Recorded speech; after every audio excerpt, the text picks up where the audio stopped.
Hurmatli aka-ukalar, hurmatli podpischiklar. Biz yangi olib qo'ygandik. Bunga qilingan ishlarni sizlarga birma-bir o'zim chiroyli tushuntirib boraman.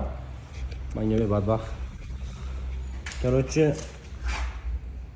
laminatni ko'ryapsizlarmi? Qani ideal chiqqan. Salon laminati nima deysizlar? Bu yangi chiqqan trenddagi Cobalt ekan. Endi chexolchalarga bitta e'tibor qilasizlar. Endi menga bunday harom-qarchi ishlar qila olmaysizlar, bari chexol bildirar ekan. Nima deymiz? Laminatlarni ko'ryapsizlar. Juda ideal chiqqan. Bagajlari ham, kalitlar o'rnini ham juda chotki qilib berganmiz. Tak. Mana barda joy bagaj va kalit o'rnlariga e'tibor qiling mana. Kalit o'rnlariga qilib berganmiz. Kimdan shunday chiroyli xizmat qilsa, shu raqamga bo'lamiz.